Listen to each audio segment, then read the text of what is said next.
Hello and welcome to ACT Math Prep. This is session 3, Geometry and Trigonometry, and I'm your instructor, Sarah Gale. So the topics on the ACT Math test include number and quantity, algebra, functions, geometry, trigonometry, statistics, and probability. For this course, I have divided those into 4 class sessions: number and quantity, algebra and functions, today's session, geometry and trigonometry, and statistics and probability. In this session, geometry and trigonometry, the topics that you're expected to know are define and apply knowledge of shapes and solids, congruence and similarity relationships, surface area and volume measurements, understand composition of objects, solve for missing values in triangles, circles, and other figures, use trigonometric ratios and equations of conic sections. And an important thing when you're taking a test like the ACT or any kind of standardized testing or even tests in your class is to be aware of metacognition, understanding how you think. When you're going into a situation like a standardized test or a classroom test, it is important to assess the task, evaluate your own strengths and weaknesses, and use those to make a plan. And then while you're taking the test, apply the strategies that you have planned for and monitor your performance so that you can reflect and adjust if needed during the test.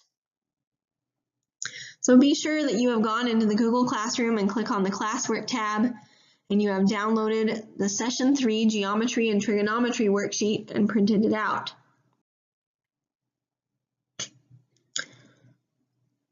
Okay, and we will now work through the Geometry and Trigonometry worksheet together. Let's begin our practice problems now. The vertices of a rectangle are 1, -2, 4, -2, 4, 3, and -1, 3. When the rectangle is graphed in the standard XY coordinate plane below, what percent of the total area of the rectangle lies in quadrant 3? So let's graph our points. Remember that coordinate points, just like they say here, are in XY form. So the first number you see is the X coordinate along the horizontal x-axis, and the second number you see is the y coordinate along the vertical y-axis.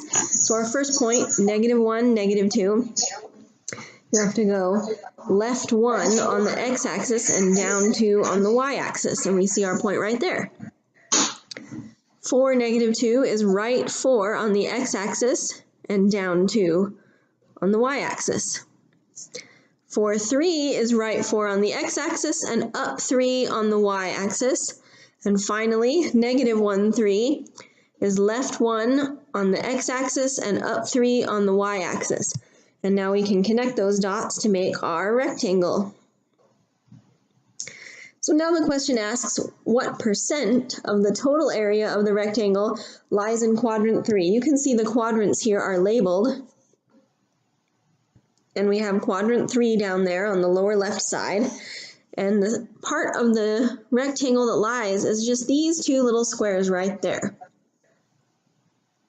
Okay, so when we find a percent of the total area, you take the part that you're trying to find the percent of, 2 squares, and put it out of the total. So how many squares total are in the large rectangle? So we can see that this rectangle is 1, 2, 3, 4, 5 squares by 1, 2, 3, 4, 5 squares. 5 by 5, that's 25. So our little square is 2 out of 25, which if you divide that in a calculator, you get 0.08, which is 8%. Percent, the last part of the word is cent, just like money, cents in a dollar, right? And so when you are transferring a decimal to a percent, it's just like saying how much money would that be? 0.08 would be 8 cents, and it's also 8%. Next problem. When points A and B negative 3, 4 are graphed in the standard xy coordinate plane below, the midpoint of AB will be 1, 2. What will be the coordinates of point A? Here's one for you to try on your own. You have 1 minute to try this problem. You can begin now.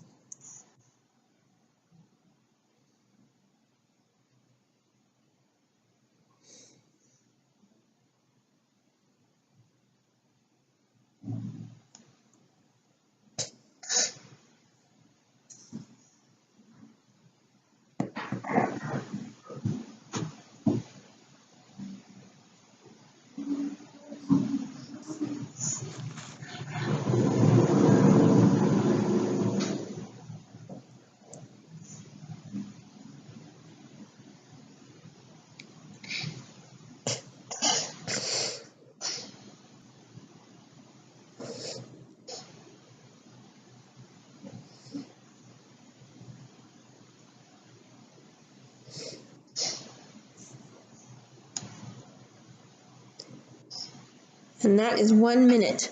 So hopefully you were able to get that the answer is E, 5, 0. Let's graph this and figure it out. So we don't know the coordinates of point A, but we do know point B is at negative 3, 4. So that's left 3 on the x-axis and then up 4 on the y-axis. So it is right here. Okay? We also know that the midpoint of AB is at 1, 2. Right there. So where is point A? So the midpoint, that's right in the middle. If you were to draw like a rough sketch on here, oops, sorry about that. Okay. And we can see going from point B through that midpoint and then keep going an equal distance, right? That's just like a rough sketch. So we can see that 5, 0 is the most likely answer. You don't have to actually calculate it in this problem because our other choices here all have A, B, C, and D. They all have negative x coordinates, right? And that would put them over on this side of the graph, but we know it's not on that side of the graph. We can see it's at 5, 0 on the positive side. Okay? Next problem, Joseph will have a 200-foot long fence installed around his yard. The A+ Fence Company charges a $500 fee plus a set amount per foot of fence. The A+ Fence Company has given Joseph an estimate of $2,200 to install the fence around his yard. What is the set amount per foot of fence? Okay, so let's try to make an equation out of this. Okay, so we know that the total price that he was given is $2,200, and that is going to be because they charge a $500 fee plus some amount that we don't know per foot of fence. And we do know how many feet of fence we have. It says we have 200 times the set amount per foot. So now we're just having to solve for the x there to find the amount per foot. Okay, so to get the x by itself, we subtract 500. Okay. And we get 1,700 equals 200x, and then to get the x by itself again, divide by 200, and that equals 8.5, so $8.50 per foot of fence. So this problem is an example that shows you that a lot of times the specific categories of math are kind of together, right? This one, it's a geometry problem because we're dealing with a foot of fence around the yard, right? But you have to use algebra to solve it. That happens often. Math is a subject that builds on each other. The subjects aren't necessarily disconnected. You use knowledge from one topic to help you in another topic. It's one of the things that makes math a more difficult subject. You have to know what you've learned in the past in order to do math in the future. All right, next problem. For a math homework assignment, Carla found the area and perimeter of a room of her house. She reported that the area of her living room is 180 square feet and the perimeter is 54 feet. When drawing a sketch of the living room the next day, she realized that she had forgotten to write down the dimensions of the room. What are the dimensions of Carla's living room in feet? So again, I want to use the trick that what I'm I want to write what it is that I'm solving for. I'm solving for the dimensions of the room. That means I need a length and a width. Okay? That's just a little reminder for what I'm actually looking for. Now, a big thing that helps in geometry problems like this is to actually draw a sketch. Drawing a sketch can help focus your mind on the problem and help you understand what it is that you have to do. So here's a rectangular living room, right? And we have the length and the width. And then we know the area is 180. So what's our area formula? Area is length times width, and that we know, 180. And then the perimeter is 54. Perimeter is measuring the outside, right? So you have the length plus the width plus the length plus the width around the rectangle. In other words, you have 2 lengths and 2 widths. And we know that's 54. So now we have 2 equations and 2 unknowns. Once again, we're using algebra techniques to solve a geometry problem, right? That's the way it works. So the way we solve a system of equations with 2 equations and 2 unknowns is to solve one of the equations for one of the variables, and it doesn't matter which you pick, and then you take what you got and plug it into the equation that you didn't use. So let's try this. So let's solve this little top equation. Whoops, sorry. Our area equation. Let's solve that for L. So if we divide by W, the length is 180 over W. Now, what I'm going to do is take the fact that the length is 180 over W and put that in for the length in the second equation. Okay, so 2 times the length plus 2 times the width equals 54. Okay, we can get rid of this part right here now.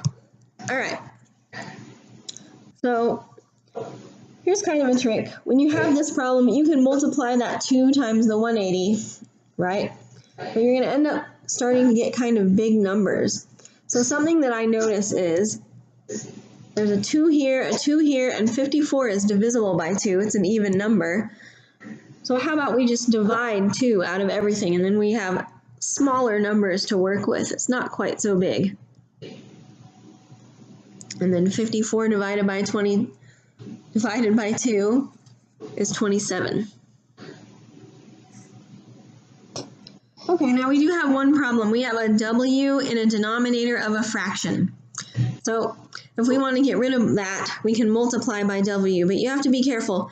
Just like when we divided out the 2, anything you want to do to one term, you have to do it to every single term. That W has to be multiplied by both terms on the left side and by the 27 on the right side. So here the W will cancel, and then W times W is going to give us a W squared and 27W.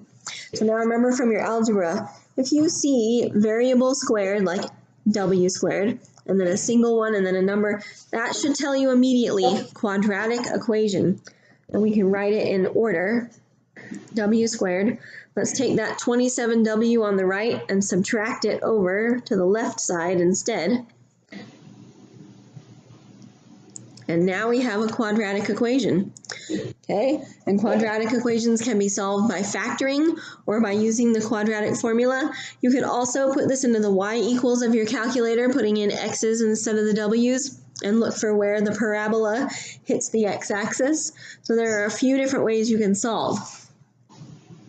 So for this one, let's look at the factorization. So to factor a quadratic, you need to know what 2 numbers would multiply to the final term to 180 and add to the middle term to negative 27.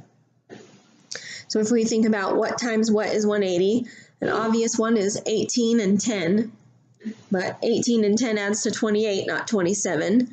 So let's try the next one, another number. So close to 10 is 12. If we do 180 divided by 12, we get 15. And look at that, 12 and 15, if you add those together, make 27. We need a negative 27 and a positive 180. So what we have to do is use a negative 15 and a negative 12. Negative times negative will make positive 180, and minus 15 minus 12 makes negative 27. So that means we have two possible widths here, 15 or 12. But we also need the lengths, right? But look at what happened here. Our original equation, length times width equals 180. And what we just did was find two numbers that multiplied to make 180, right? So width times length equals 180. That means if the width is 15, the length is 12. If the width is 12, the length is 15. In other words, either way you do it, choice C, it's going to be a 12 by 15 rectangle. Number 5. In the figure below, vertices D and F of triangle DEF lie on CG. The measure of angle CDE is 148 and the measure of angle EFG is 140. What is the measure of DEF? You can see they've marked what you're finding with a question mark there. This is one to try on your own. You have 1 minute. Go ahead.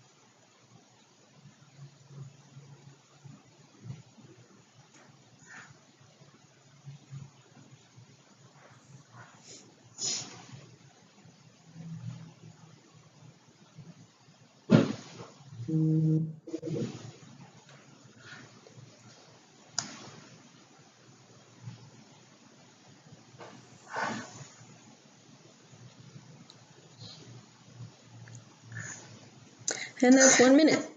Hopefully you were able to figure out correctly that the answer is 108. So to solve this problem, there are two facts that you need to know.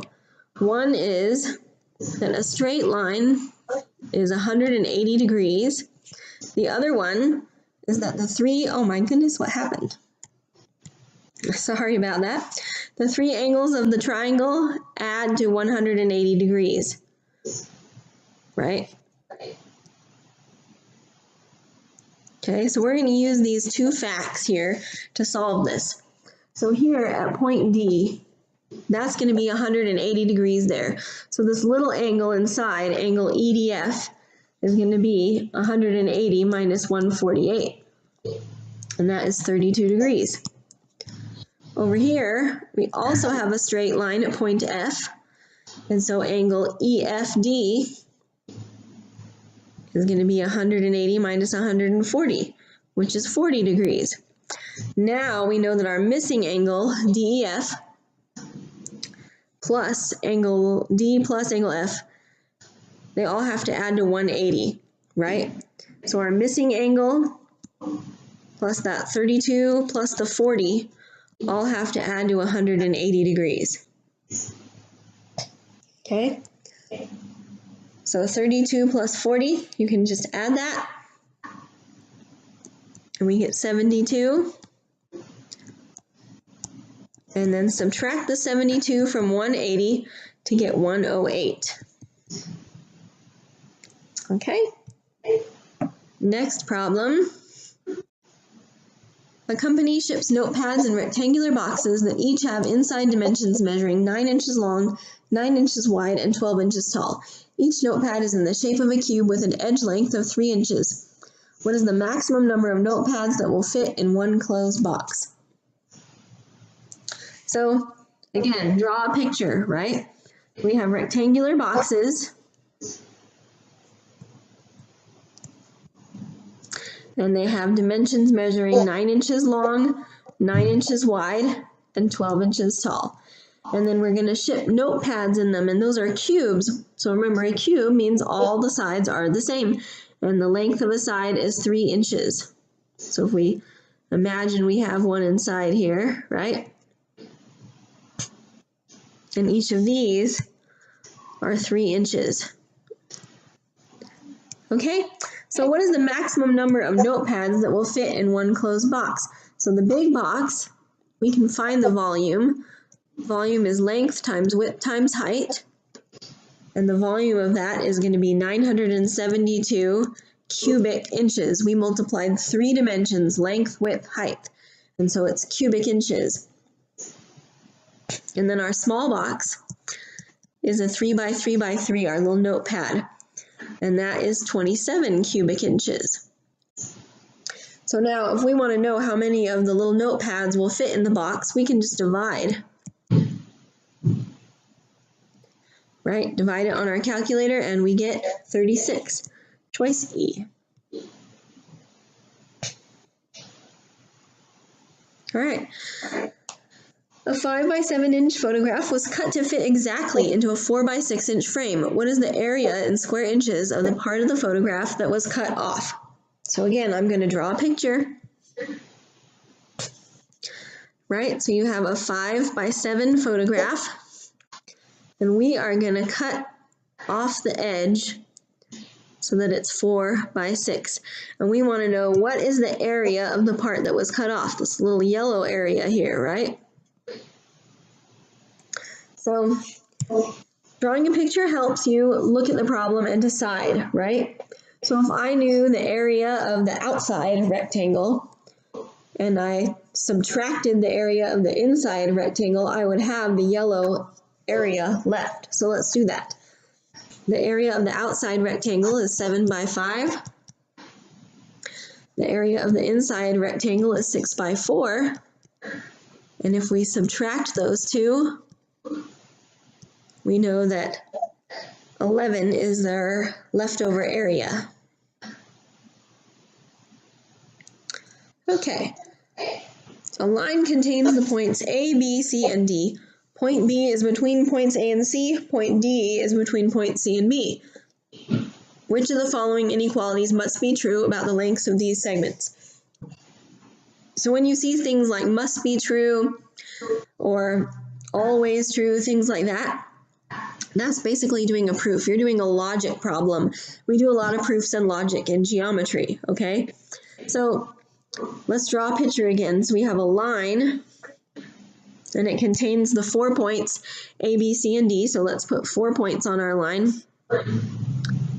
Okay, and then it tells us B is between A and C, and D is between C and B. So that means that the order that they go is like this. Okay, so there we see B is between A and C, and D is between C and B. All right, so now which of the following inequalities must be true about the lengths of these segments? So we have to be careful about the information that we were given.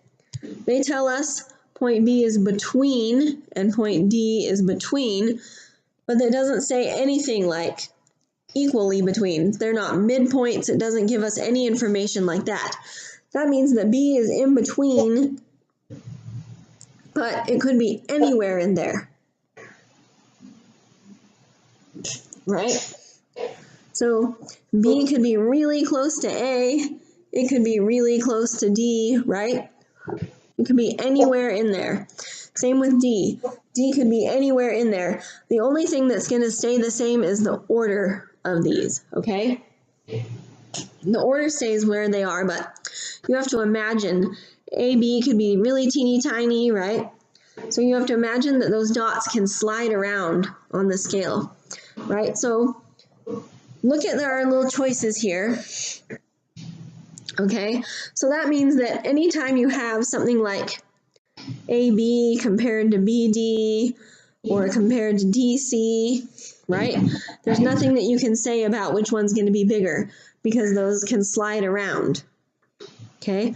The only way we'd be able to know if something is bigger is if you're comparing something on the inside, like AB, to something outside like AD. AD is always going to be bigger than AB because B is stuck on the inside no matter where it is. Okay? So we want to look at our choices and figure out which one is like that. So first choice A is BC. and AB. So that one is not going to work because, again, the B can slide around, right? We're looking for one where one of the segments is inside the other. How about BD and AB? Nope, we already know that one, you can slide the B around. You don't know which one is bigger. How about BD and CD? Nope, same thing. They're side by side. You can slide the D around. There's no way to tell which one is bigger. How about CD and AB? Same thing again. You can slide those B's and D's around. No way to tell. Oops. Okay. And finally, we have CD and BC. So here's what we were looking for, right? DC is inside of BC. So BC is always going to be bigger because that D is stuck in the middle there. All right. Number 9, graphed in the same standard XY coordinate plane are a circle and a parabola. The circle has radius 3 and center 0, 0. The parabola has vertex -3, 2, has a vertical axis of symmetry, and passes through -2, -1. The circle and parabola intersect at how many points? So here's one to try on your own, and the hint I will give you is to draw the graphs. Draw your sketch. It doesn't have to be perfect, but draw your graph, and you have 1 minute. Start now.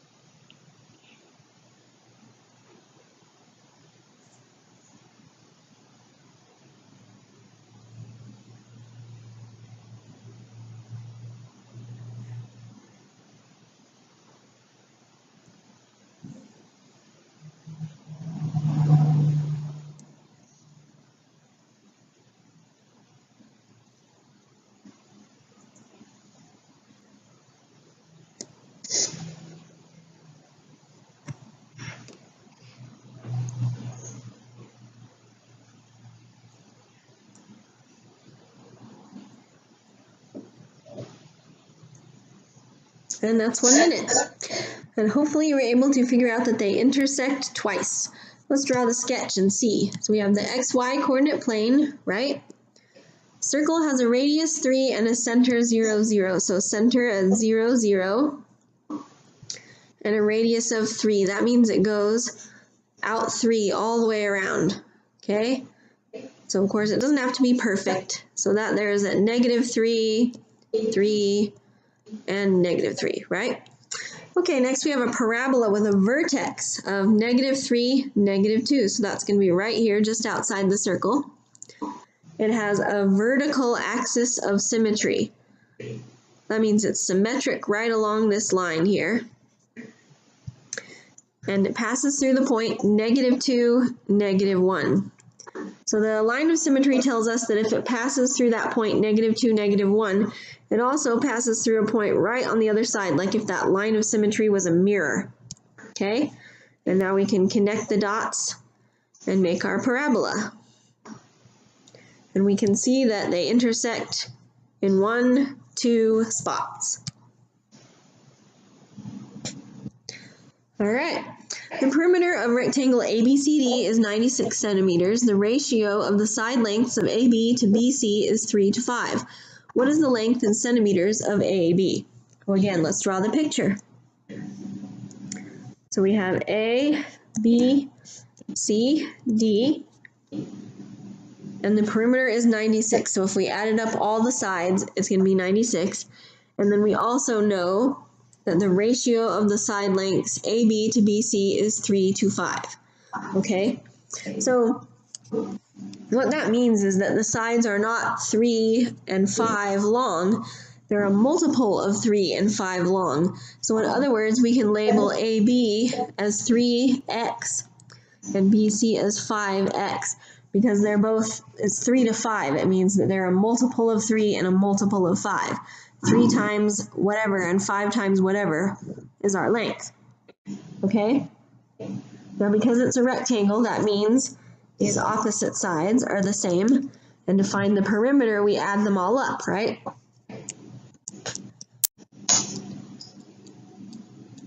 So we add up all our sides and we know that that's 96. Now be careful here. What is it asking you to solve for? We want to know the length of AB, right? We're solving for the length right there. So in the end, we have to know what AB equals. Okay? So let's keep working now. 3x plus 3x plus 5x plus 5x. That makes 16x altogether. And then we can divide by 16 to solve for x. And we get x equals 6. But remember, we're not done. Okay? We solved for x. And indeed, they'll try to mess you up. They have a choice A as 6 right there. Because they're counting on the fact that some kids will solve for x and say, oh, I'm done. But you're not done. We are not finding x. We're finding the length of AB. And AB is 3x. So 3x is what we're actually looking for. 3 times 6 is 18. And the answer is choice B. All right?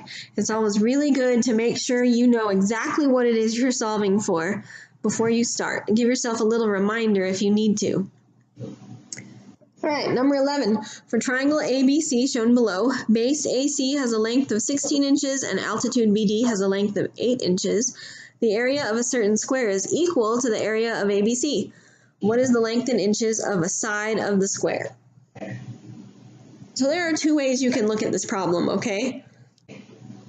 So we know the area of a triangle is 1/2 base times height. So in this case, it's 1/2 times the base times the height. That's the area of our triangle, right? And where does this formula come from? You might remember that the area of a triangle comes from the fact that triangles are half of a square of the same size, right? That's why we get 1/2 base times height, because every triangle is actually half of a square. Okay, so this is half of a square that also has sides of 16. All right, so if we want to know if the area of the square is equal to the area of AB, and we can multiply this out, that's 64. The area of our square, that's side square, right? And that's what we're looking for, the side of a square. Okay. It also has to be 64 because they have equal areas. And if you square root this, the side of the square is 8. All right, so if you'd remembered that an area for a triangle formula comes from the fact that it's half of a square, this would be, the square would be a square that's size 16 inches, just like the base of the triangle. And our triangle is worth half that. Therefore, the side of the square that's equal instead of twice as big would be 8. Okay? If you don't remember that, you can solve it the way we did. Okay, so here's another problem, and this one they want us to look at this figure and information and use it to answer multiple questions. That happens on the test often. So, when I get information like this with a picture, the most helpful thing to do is look through the information first and label the picture with as much information as you can. So, the first thing it gives us is, in the figure shown below, ABCD is a rectangle. So what do we know about rectangles? Opposite sides are equal, right? So I can label this side as a 12 and this side as a 10. The next piece of information they give us is that EFGH is a square. Okay, so that means that all these sides are 3.6 here. All right, next it tells us that CD is the diameter of a semicircle. Okay, semicircle means half circle, and so that's probably important to know at some point that that CD right here is exactly half of a circle. Okay, next it tells us that point K is the midpoint of CD. Midpoint means it's equal on either side, so we can label little lengths right there. and that J is the midpoint of both AB and EF. So that means that these two little guys are half of 3.6, right? And then these two guys here are also equal. All right. And then finally, the given lengths are in meters. So first question, the length of EH is what percent of the length of AD? Here's one for you to try on your own. You have 1 minute. Start now.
And that's 1 minute.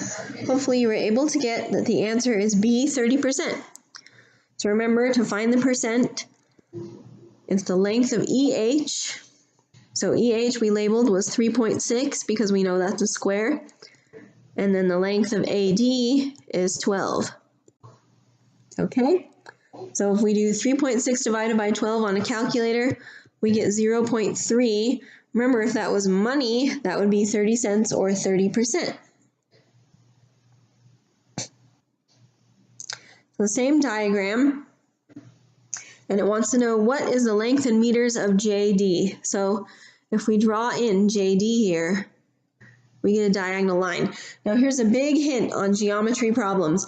Anytime you end up drawing in a diagonal line and it wants to know the length, you should automatically think, can I make this diagonal line into the hypotenuse of a right triangle? And indeed we can, okay? Because we know that J is the midpoint of AB and K is the midpoint of DC, that means J and K are exactly lined up with each other. When we drop that horizontal line, that's going to make a right angle there. And we know that this side length is 12, and we know that this is 5 since K was a midpoint. All right, and now we have a nice right triangle, and we can use Pythagorean theorem. A squared plus B squared equals our unknown diagonal JD squared. Okay, so 25 plus 144 equals JD squared, and that's 169. And square root both sides, and we get 13. Okay, there are a couple of triangles that show up a lot, a couple of right triangles, and it can be a time saver to know about them. So one of them is the 3, 4, 5 triangle. Oh my goodness. Okay. One of them is the 3, 4, 5 triangle.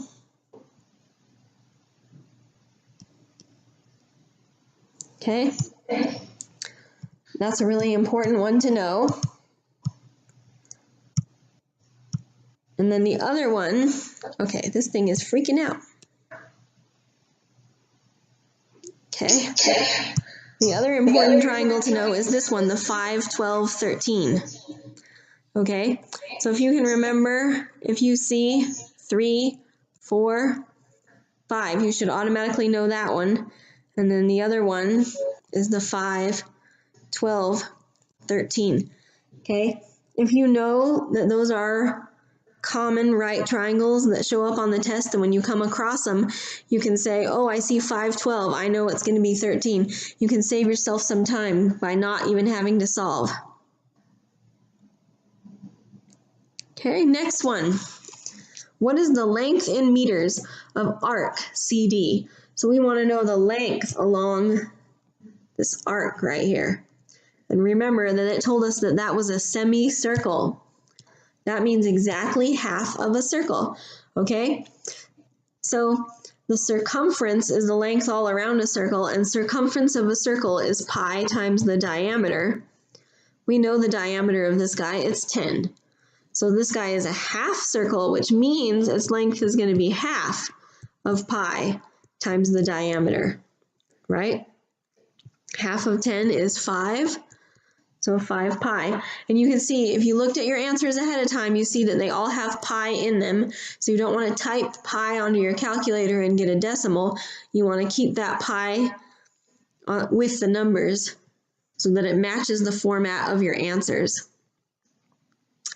And last one, using this figure. The figure will be placed in a standard xy coordinate plane so that k is at the origin, AB is parallel to the x-axis, and 1 meter equals 1 coordinate unit. Which of the following values could be the y coordinate of h? Now remember, what they're asking for here is the y coordinate of h. So we're looking for that right there. So let's draw in our axes here with k at the origin. Okay, just like that. And here's h right here. What's the y value? So we don't need to know the x value. All we need to know is the y value. How far up from the axis is it? Well, we happen to know that this length here is 12, right? So if we went all the way up, that's 12. And we know that the length of FG is 3.6 since that was a square. So if we just do the 12 and take away the 3.6, we'll be at the height of h. Okay, so 12 minus 3.6 gives us 8.4, and the answer is C.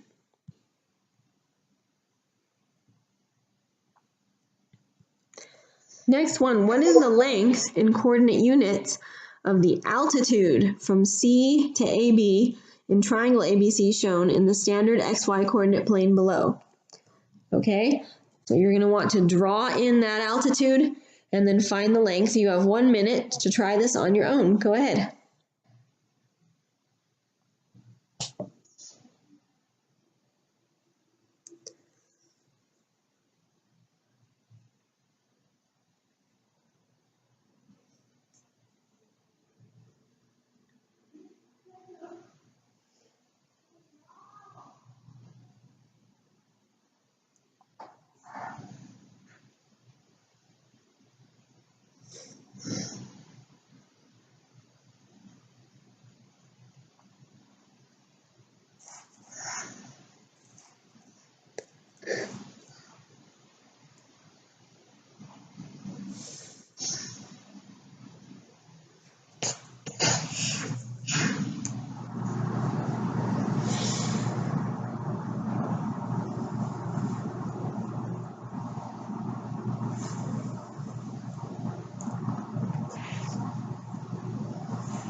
Okay, and that's 1 minute.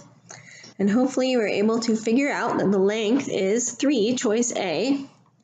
Well, let's look at this one. So the altitude, that's the line that goes straight down like this.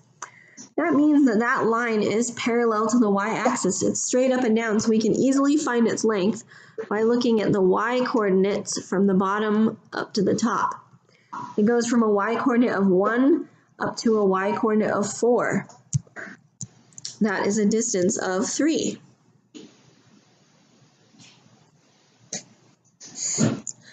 Mario is riding a bicycle with wheels 26 inches in diameter. During 1 minute of Mario's ride, the wheels made exactly 200 revolutions.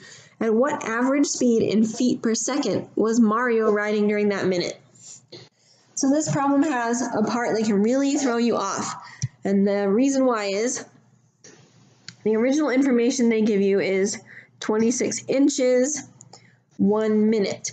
But what they want is feet per second. So we're going to have to translate inches into feet and minute into second. That's not too hard, right? Okay, so let's draw a little picture here.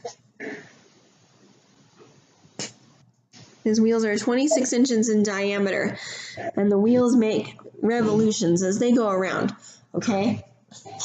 So If you imagine that we painted the edge of this wheel, right?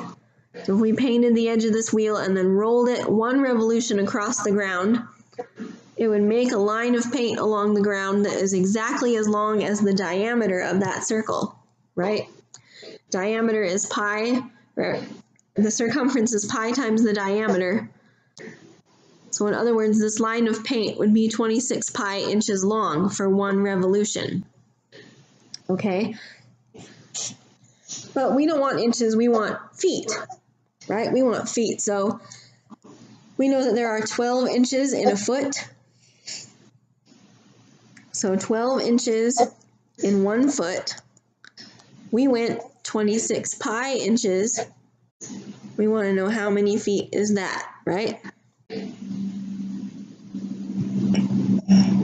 Okay, so if we cross multiply, 26 pi equals 12x. And then divide by 12. Okay, and we get 26 pi 12ths. Now take a look at your answer choices. All your answer choices are in fractions with pi. So we want to keep working in fractions and not multiply in the pi as we go. Okay, so 26 12ths, that can be reduced. 26 and 12 are both divisible by 2. You divide it by 2, you get 13 6 pi. Okay, so that is, we have now calculated how many feet it goes in 1 revolution. But we want to go 200 revolutions. That's how far it says he went, 200 revolutions right here. Okay, so how far did he go? 13 times 200, and then over 6. And we got to make a fraction out of this. Okay, so 13 times 200 is going to be 2600 over 6 pi. Okay, and now that's how many feet he went total. And again, you can reduce this fraction because 2600 and 6 are both divisible by 2 again. So 1300 over 3 pi. Okay, now the last thing to do is we want it in feet per second. And he went 1 minute. So 1 minute is how many seconds, right? 1 minute is 60 seconds. Okay. So instead of 1 minute, we're going to make this be 60 seconds. So in other words, he went 1300 over 3 pi feet in 60 seconds. So we have to divide this by 60. That's the same thing as timesing by 1 over 60. Okay, so you get 1300 over 3 times 60 pi.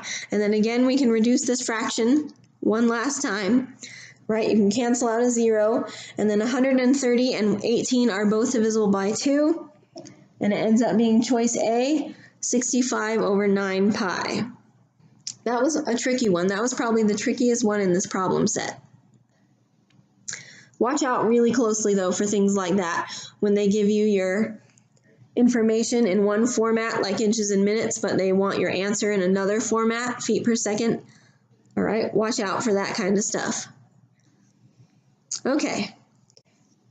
The lengths of the triangle shown below are rounded to the nearest 0.1 centimeter. What is the area to the nearest 1 centimeter squared of this triangle? Note the area of any triangle with sides of length A, B, and C, opposite angles of measure A, B, and C respectively, is given by 1/2 AB sine C. So they give you an important bit of information here. They say side lengths A, B, and C, opposite angles of measure A, B, and C respectively. So when you're using this formula, it is very important that you label your sides and angles correctly. So 1/2 AB sine C. So capital letters represent the angles and lowercase letters represent the sides. We are only given one angle. You have to plug an angle into this formula. And the only angle we have is that 30, so that has to be our C that we're going to plug into the formula. And remember it says A, B, and C are opposite the angles of A, B, and C respectively. That means that little c is across from big C. The other two angles you can label as A and B. It doesn't matter which one you choose, but little a must be across from big A and little b must be across from little b. This is the standard way of labeling a shape, with capital letters for the vertices and small letters for the sides across from each angle. And it's very important to do it correctly. So now we can plug these values in. So 1/2 little a, which is 8, times little b, which is 4, times the sine of c, which is 30. You can type this in your calculator. Now you do need to be careful. You're typing in 30 degrees into your calculator. Your calculator needs to be in degrees mode.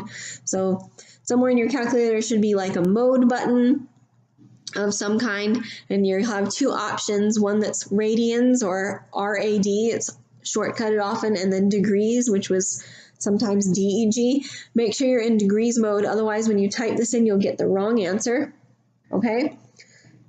So the sine of 30 is 1/2 when you type it in.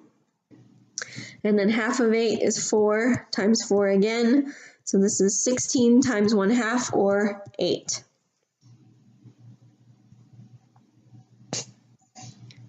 Next one, the top surface of a rectangular table has an area of 100 square feet and a width of 5 feet. What is the length in feet of the surface? Here's another one for you to try. Draw a picture, and you have 1 minute to try it. Begin now.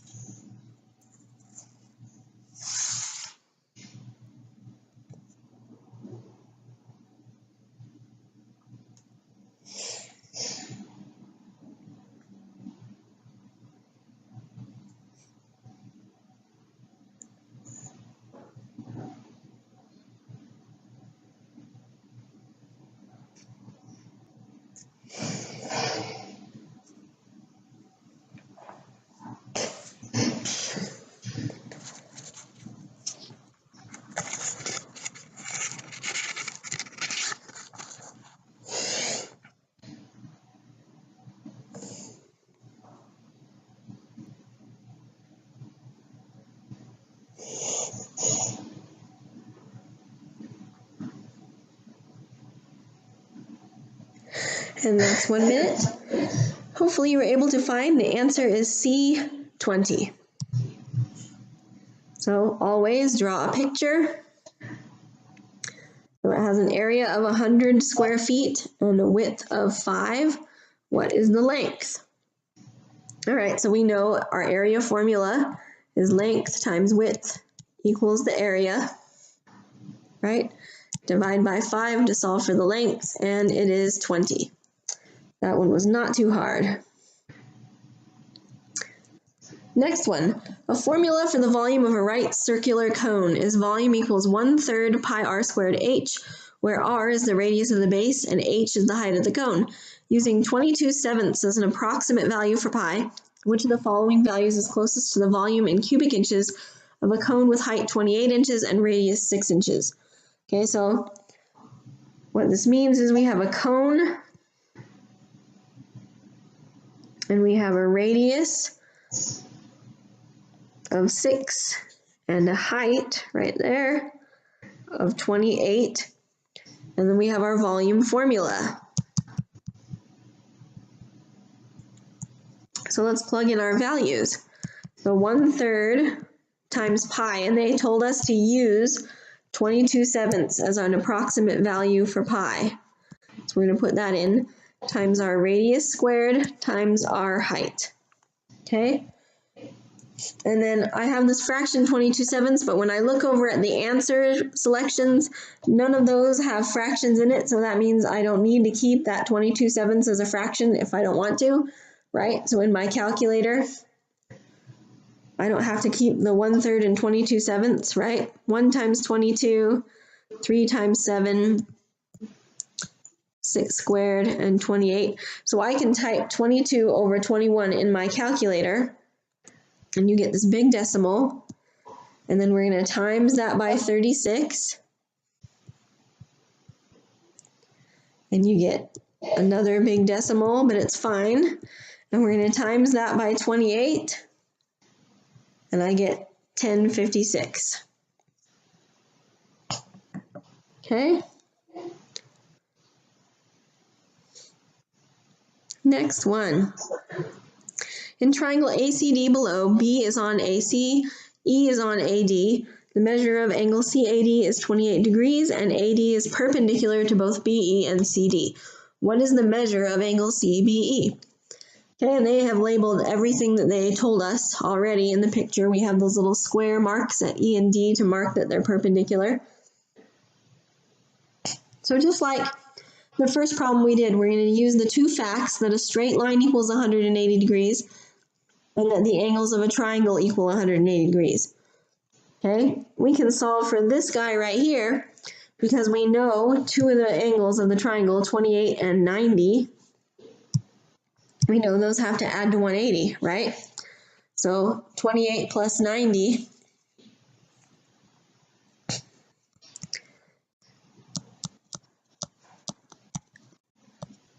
those two angles and the third angle that we're missing have to add up to 180. And so that gives me 62 right here for this little angle. And then this is a straight line. So the angle we're trying to solve for, CBE, and that 62 have to add to 180. So 180 minus 62 leaves us with 118.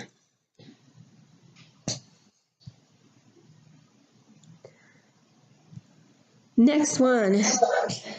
In the figure shown below, E and G lie on AC, D and F lie on AB, DE and FG are parallel to BC, and the given lengths are in feet. What is the length of AC in feet? So knowing that the lines are parallel, that is important, okay? So it says DE, FG, and BC are parallel. That's a little parallel line marking.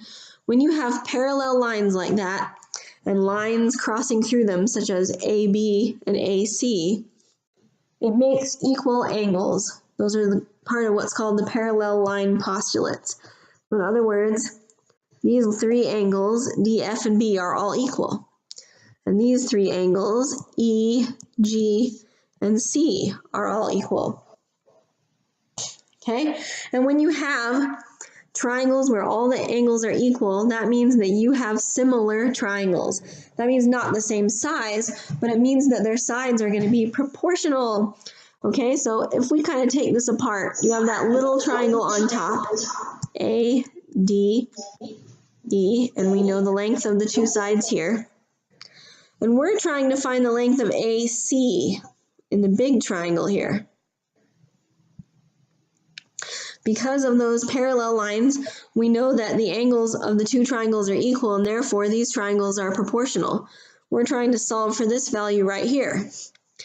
And we know the value of the length of AB because it's 6 plus 5 plus 4. Right? So 6 plus 5 plus 4 is 12. Or no, what am I talking about? Sorry, it's 15. Okay? So the length of that side is 15. So now we can set up a proportion. Side AD is proportional to side AB as side AE is proportional to side AC. So be really careful when you're setting up your proportion, right? The sides that go together in the same spot on the triangle, they have to be together in the fraction. And then 6 and 12 are in the same triangle, so they have to be across from each other in the proportion. So cross multiply. And then 15 times 12 here, which is 180. Divide by 6, and we get 30. Choice D.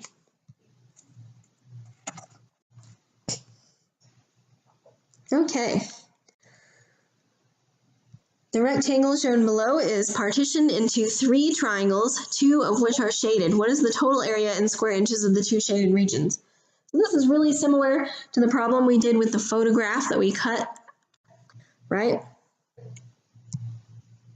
If you imagined the area of this rectangle and we subtracted out the area of the white triangle inside, you'd have the gray area left over, right? So if we want to do the rectangle minus the triangle, that'll give us our area. So rectangle area, we know that. That's base times height. Okay, length times height. And triangle, we know, is 1/2 times base times height. Remember that the height is the straight line that you drop down from the top to the bottom. Okay, so do we know the length of that? And we do. Because we know the figure is a rectangle, we know that that is also going to be 8. Okay? So here's what we have. 10 times 8 is 80. Half of 10 is 5. Times 8 is 40. 80 minus 40 is 40.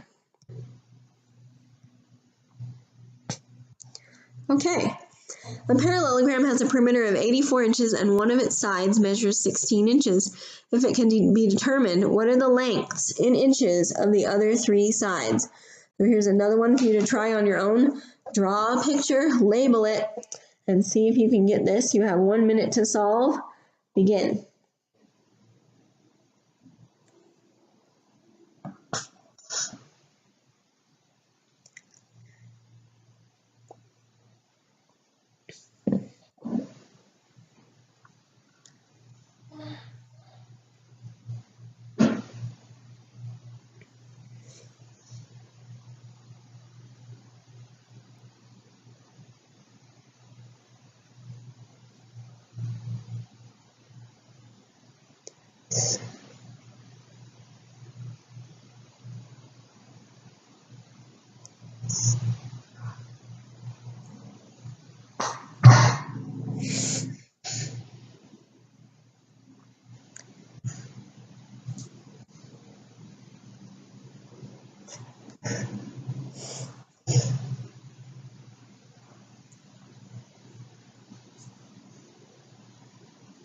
And that's his 1 minute. Hopefully you were able to find that the answer is C, 16, 26, 26. So let's draw our picture here. We have a parallelogram. One of its sides measures 16. What are the lengths of the other 3 sides? Okay, so you know that 16 plus x plus y plus z are all going to equal 84. But we have one little clue here, right? This y side right here, that's the same length as 16. So we have 16. And the z side here is the same length as x. So in other words, 16 plus x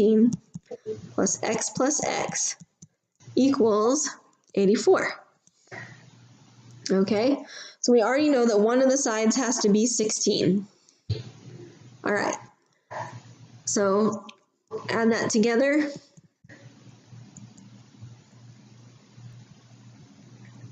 And then solve for x. Get the 32 off to the other side.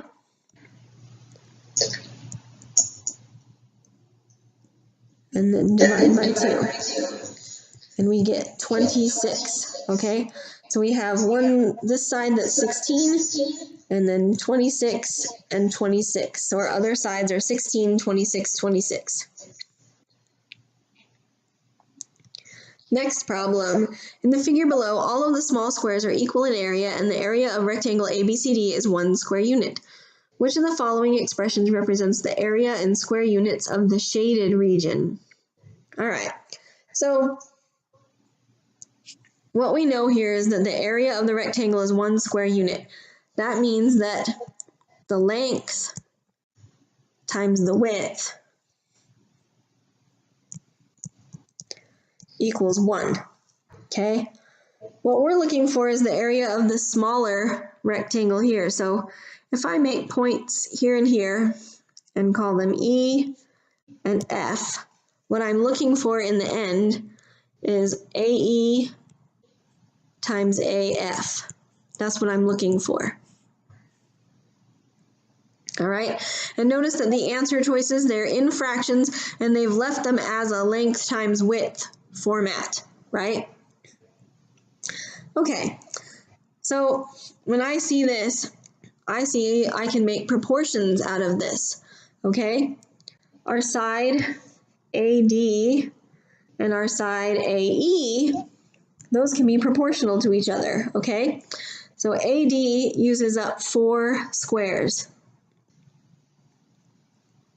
So AD to AE is 4 squares to 3 squares. That's the proportion of the length. And then across the top, AB to AF, you count the squares there, is 6 squares to 5 squares. Okay? So if I want to solve for AE and AF, I can cross multiply, right? So 4AE equals 3AD. All right, and then I want to solve for AE, so I'm going to move this 4. So AE is 3/4 of AD. Okay, now over here, 5AB equals 6AF, and I'm trying to solve for AF, so I'm going to divide the 6 off. Okay, so 5/6AB is equal to AF. Okay, so if we want to do AE times AF, we're going to do our AE, which is 3/4 AD, times AF, which is 5/6 AB. And now remember, this is 4 things multiplied together. This is 3/4 times AD times 5/6 times AB. And when you're multiplying things, you can multiply them in any order you want to. And in this case, we know that AD times AB equals 1. So if we switch the order of these, this is 1. And anything times 1 is just itself. So what we have left is 3/4 times 5/6, and that is choice E. All right, number 26. Jamie claims if a triangle is in set A, then it is not isosceles. Later, Jamie discovers that triangle MNP is a counterexample, proving this claim false. Which of the following statements must be true about triangle MNP? So this is another logic and proofs kind of problem. So what you have then is what we call an if-then statement. So if-then statements and counterexamples, they have sort of rules, right? So an if-then statement says something like, if A is true, then B is true. If A, then B. In this case, our A statement is the triangle is in set A. Our B statement is it is not isosceles. Okay? So the way a counterexample works, a counterexample states that A is true, but B is not. So instead of A being true and B being true, we have A true, B not. That's a counterexample. So a counterexample for this, our A statement is still true. The triangle is in set A. That is still true.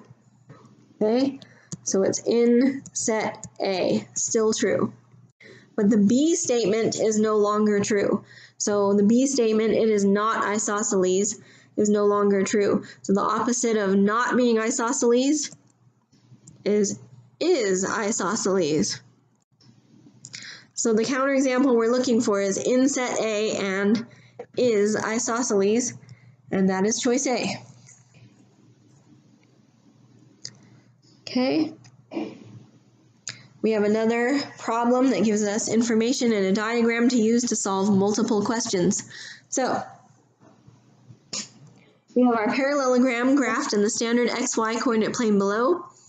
AB and CD are each root 10 coordinate units long. So remember, we always label, right? Sides AD and BC are each 5 coordinate units long. And the distance between AD and BC is 3 coordinate units. That's giving you the length of the height right there. Okay, so what is the area in square coordinate units of ABCD? Remember, the area of a parallelogram formula is base times height. And you have to remember that the height is that line that's dropped straight down, just like the height on a triangle. Okay, so area is base times height, and that's 5 times 3, 15. Okay, next problem, same picture. What is the distance in coordinate units from B to D? So we're going to draw this B to D. Remember what I said before, anytime you draw in a slanted line and you have to find the distance, ask yourself, can I make a right triangle? Yes, we can, right? So we have our little triangle there from B down to D, and this is what we're looking for right here. And they told us that that distance from AD to BC is 3, and we can count, right? This is going from 0 to 4 on the x-axis, from 0 to 4. So this is 4. Remember what I said about memorizing those two triangles, the 3, 4, 5 triangle. It'll save you a lot of time. We don't actually have to do the Pythagorean theorem because we have memorized 3, 4, 5 triangle, right? You can save all this time and not have to do all this work, right? If you have memorized the 3, 4, 5 triangle. 3, 4, 5, 5, 12, 13. Those are the two you should memorize for the test. Next one. What is the slope of BC? That's that line right there. What is the slope? All right, you have 1 minute to try this on your own. Go ahead.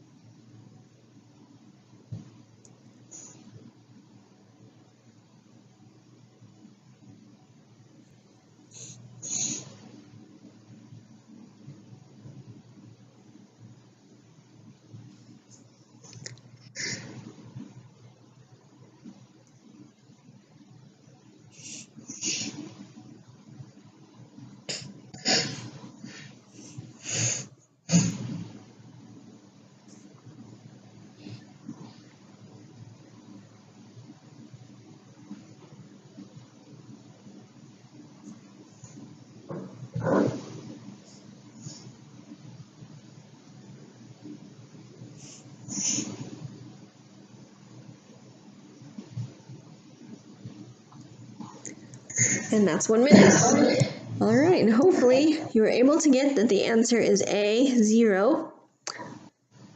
Okay, horizontal lines always have a slope of 0. And that is because slope, as you remember, is rise over run. And what helps me to think about this rise over run, if you imagine you're sitting in your chair and you're going to go for a run, you have to rise out of your chair before you can run. We always do the rise before you run, right? And rise, that's up and down. You rise up and you run horizontal. And rise also happens to rhyme with wise. So the rise is change in y. That little triangle is a delta. It means change over the change in x.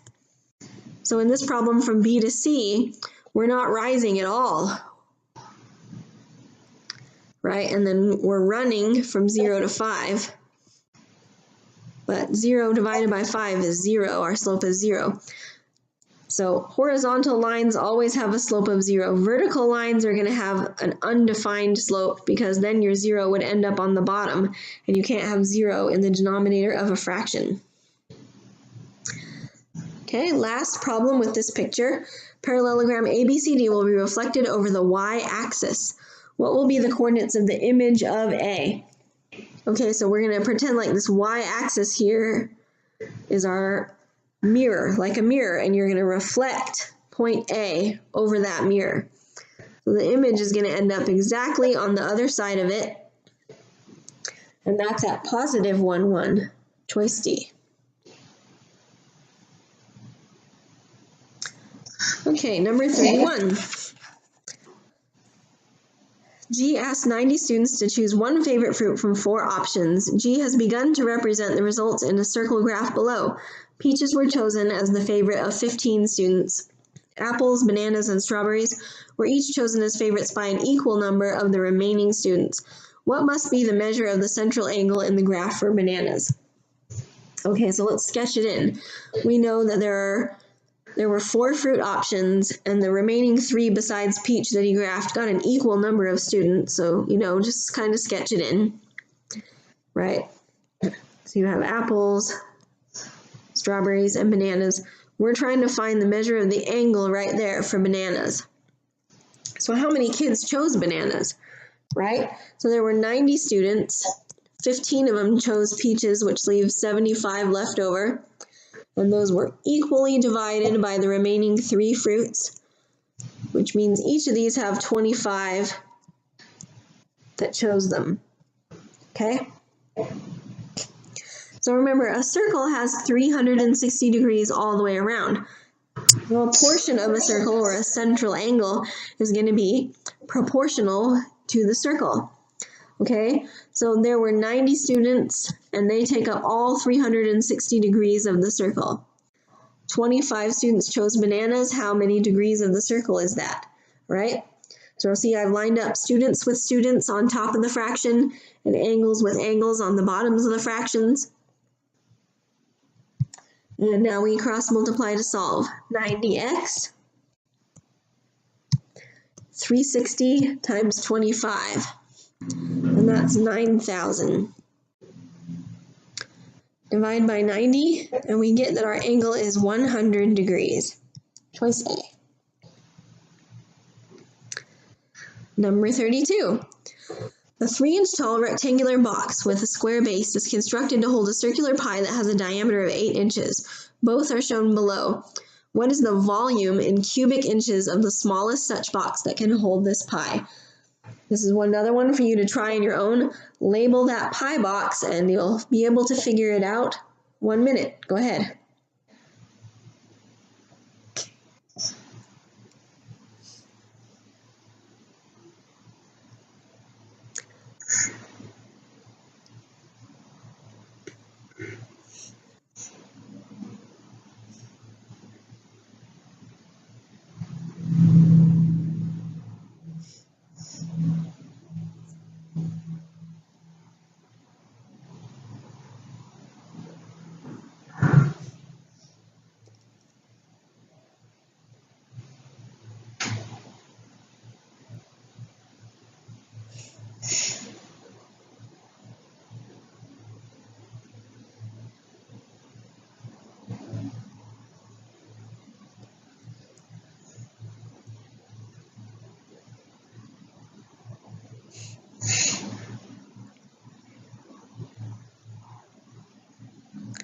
All right, time is up. And the correct answer is D, 192. If you label your box, it says that the box is 3 inches tall. That pie has an 8-inch diameter, so the smallest box possible would also be 8 inches. Okay, so 8 by 8 by 3. Remember, volume is length times width times height. That's why it's cubic inches, is because you're multiplying 3 dimensions together. Okay, 8 times 8 times 3 is 192, and that's cubic inches. Okay.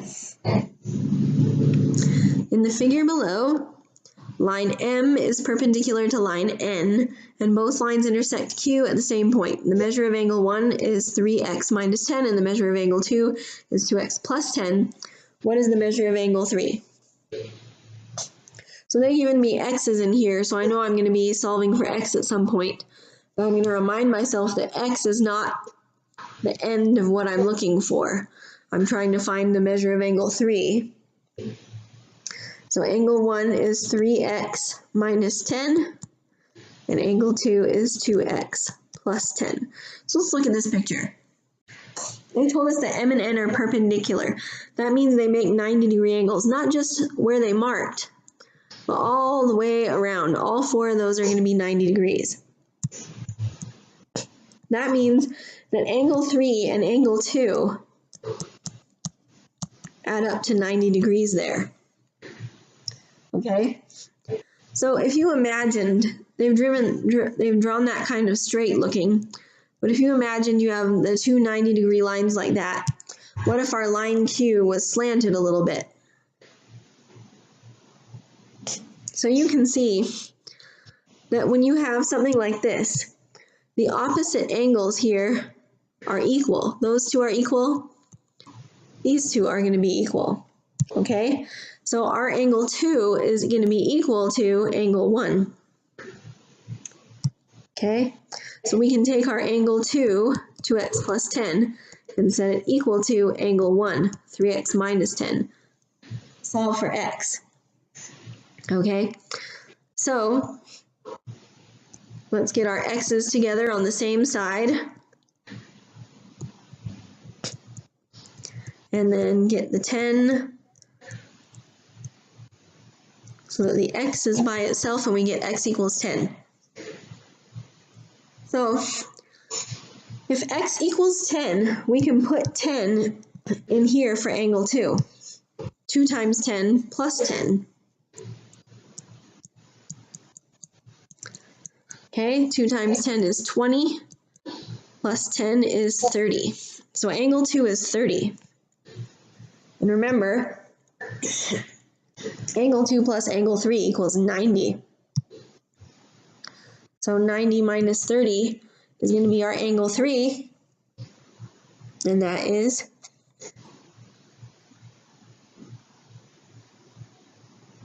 oh, hold on, I made a mistake. I'm so sorry, you guys. Ugh. Let me look again.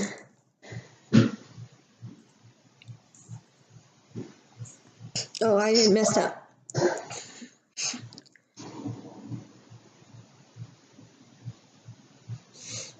Oh, x equals 20. That's my mistake. I'm so sorry, you guys. X equals 20.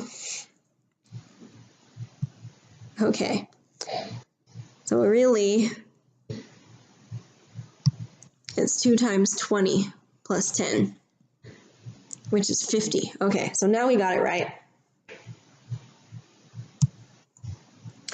So 90 minus 50 is our angle, which is 40 degrees. Okay. Next one. The side lengths of a certain triangle are 4, 5, and 7 centimeters. Which of the following descriptions best classifies this triangle? All right, so we have options here. Let's look at what it says. So A, B, and C, they all say scalene. D and E say isosceles. Scalene means all the sides are different lengths. Isosceles means you have 2 to the same. So 4, 5, and 7, those are all different. That means it's not going to be choice D or E. So now, the other part of A, B, and C are acute, right, and obtuse. So which one is it? So what we know is that a right triangle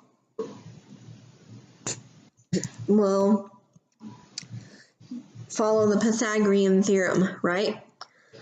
If this is a right triangle, then 4 squared plus 5 squared would have to equal 7 squared. So is it true? Does 4 squared plus 5 squared equal 7 squared? So let's see. And no, it does not. Okay, so we know it's not a right triangle. So now is it acute or obtuse? Okay, so this is a little tricky. If it were a right triangle, we just solved this, we'd get 41. If you square root 41, you get 6.4. So if it were a right triangle, that side would have to be 6.4 instead of 7. But it's not, it's 7. 7 is bigger than 6.4. So if you imagine an acute triangle with sides 5 and 4, or an obtuse triangle with sides 5 and 4, the bigger this angle is, the larger the side opposite the angle is. A bigger angle makes a bigger side, right? You're spreading those other two wider apart with the bigger angle, and that makes a bigger side. So we have 7 centimeters. 7 is bigger than 6.4, which means the opposite angle is going to be bigger than a right angle. So our answer is C, a scalene obtuse.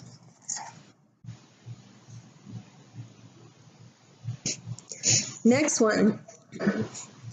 In the standard xy coordinate plane, the circle centered at 1, 3 that passes through 4, 7 is the set of all points that are, and then we have definitions. So what is the definition of a circle? The definition of a circle is that you have a center point and all the points around it that are an equal distance, except I'm a terrible drawer, so that's better, sort of. They're an equal distance from the center, and that's the radius, right? So the definition of a circle is all the points that are a distance radius from a center point. So we know our center point, 1, 3, right? And if it passes through 1, 7, or 4, 7, so we can imagine, right? You have this point up here, 4, 7. That distance between them is going to be the radius. Okay? And we don't have to solve this, okay? So this is going to be all the points that are R units from 1, 3. And the only one that says something like that is A, 5 coordinate units. So we know that that would be a 5. Okay. Next one. So now we're into the trigonometry problems. For an angle with measure alpha in a right triangle, sine of A is 40 over 41, and tangent of A is 40 over 9. What is the value of cosine OA? Okay. So see if you can remember how to do this stuff in your own. Draw the picture, label it, 1 minute.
Okay, that's 1 minute.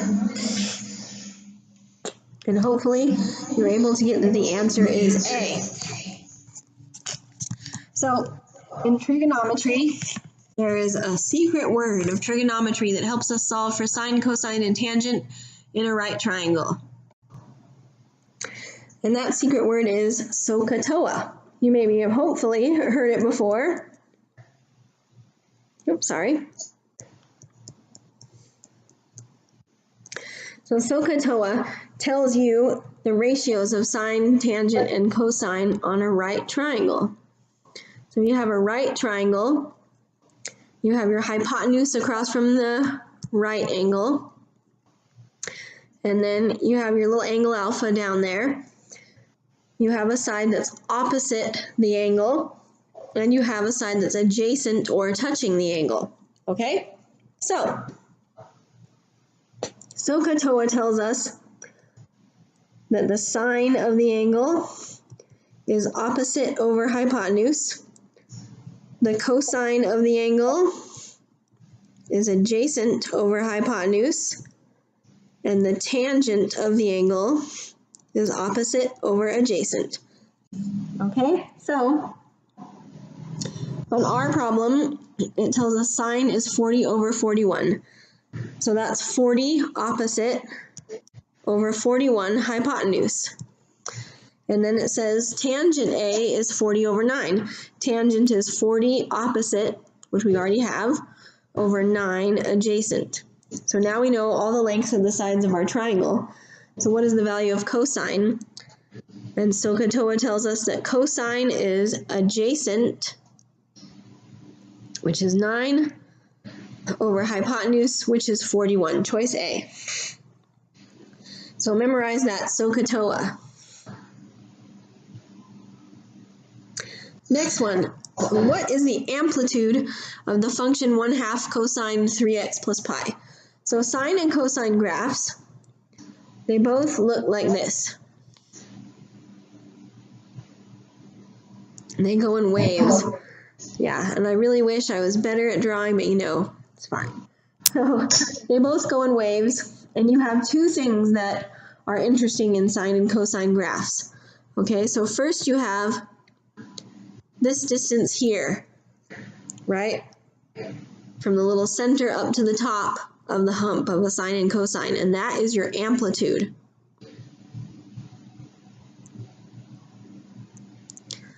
The other thing you have is the distance from one peak to the next peak, and that's called your period. Okay?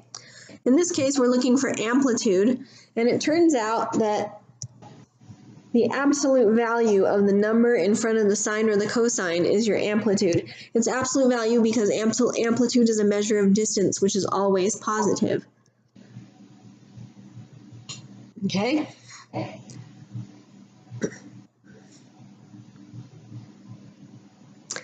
Next one. In a circle with center D shown below, the length of the radius CD is 4 centimeters. The length of BC is 1 centimeter, and BC is perpendicular to radius AD at B. When angle ADC is measured in degrees, which of the following expressions represents the length in centimeters of AC? And this is supposed to be arc AC. Okay, so we're finding the length of the arc. So you might remember from our semicircle drawing that the length of an arc is proportional to the length of the whole circle. And we know that the circumference of a whole circle is pi times the diameter, right? So our little arc length AC is going to be proportional to that. Okay? Our little arc length AC with angle D is proportional to our entire circle, pi times the diameter, over 360 degrees, because the whole circle has 360 degrees. All right, so do we know the diameter of this circle? And we can figure it out. We have a radius of 4, so the diameter is going to be 4 plus 4, or 8. Okay, so our diameter there is 8. And then can we figure out angle D? That's the other thing that we need, is angle D. And we're going to use SOHCAHTOA just like we did before, because we see that we have a little right triangle in there. This is 1 and this is 4, and there's D. So SOHCAHTOA,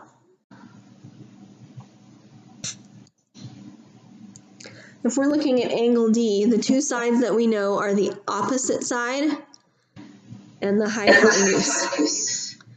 So we have OH, we're going to use sine. The sine of angle D is opposite over hypotenuse. So to solve for D, you use the inverse sine. Sine inverse of 1/4 is going to equal our angle D. Now if you look over here at our answer choices, they all contain the little inverses, okay?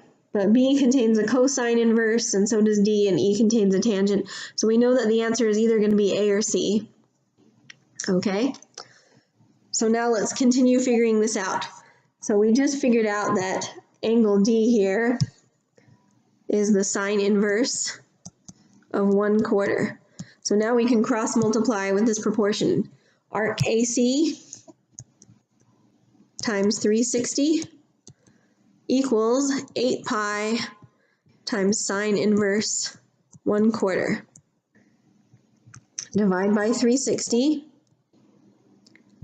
Okay, and we get our arc AC is 8 pi over 360 times the sine inverse of 1/4. So 8 pi 360, we can reduce that fraction.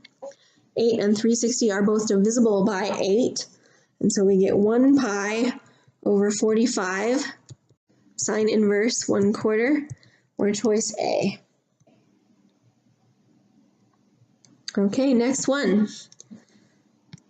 The graph of y equals 3 minus 5 times the sine of x minus pi is shown in the standard xy coordinate plane below. What is the range of y? This is one to try on your own. You have 1 minute. Go ahead.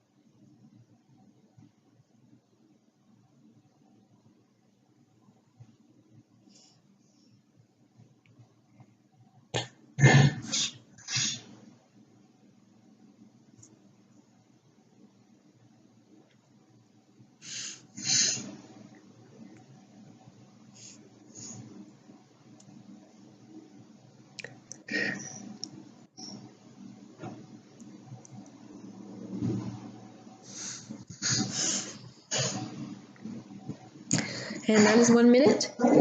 And the answer is C, -2 to 8. So if you look at this graph, you can see that the y value goes from -2 up to 8. That's all that means, a range. 8's not too hard. All right, number 40. For all x such that x is between 0 and 90, which of the following expressions is not equal to sine of x degrees? Okay, so there's a couple ways to do this problem as well. All right, so you can remember your sine and cosine identities and be able to know which one of those was not an identity. Another way that you can do it if you can't remember the identities or you haven't learned them is to pick a value and test it. So we want an x between 0 and 90, so what about 30 degrees? Okay, then the sine of 30 degrees is 1/2. So what you can do is type each one of those answer choices into your calculator, putting in 30 degrees for the x, and see which one is not 1/2, right? So if you type this one in, you end up getting 1/2. If you type in B, you don't get 1/2, so it's B, okay? Next one. Quadrilateral ABCD is shown in the figure below with the lengths of the 4 sides given in meters. The measure of angle C is 90 degrees. What is tangent of A? So remember, in order to find SOHCAHTOA, you need triangles. So if I drop this line right here, then I have split that now into 2 triangles. But you need right triangles. Is this a right triangle right here? And you can see that it is. Remember the 2 triangles I told you to memorize, the 3, 4, 5, and the 5, 12, 13. Well, look what we have here. We have 3, 4, 5. That's a right triangle, and that makes the 5, 12, 13 on the other side, right? Well, I tell you, memorizing the 3, 4, 5, and 5, 12, 13 triangles is so useful. Okay, so what is the tangent of A? So now we're going to use our SOHCAHTOA. We want the tangent, so we're going to use the TOA part. The tangent is the opposite. So here's A. What's opposite A? 5. Over adjacent, that's the one that's not the hypotenuse, 12. 5 over 12, choice B. And that is it. That's all of our problems.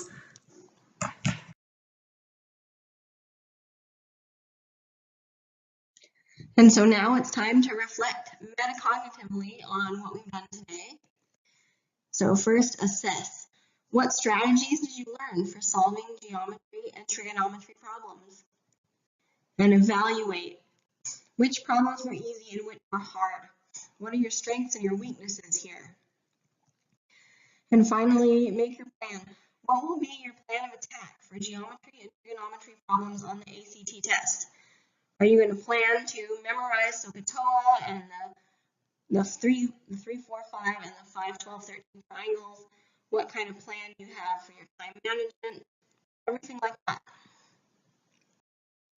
So thank you for taking this session, and enjoy the next session in statistics and probability.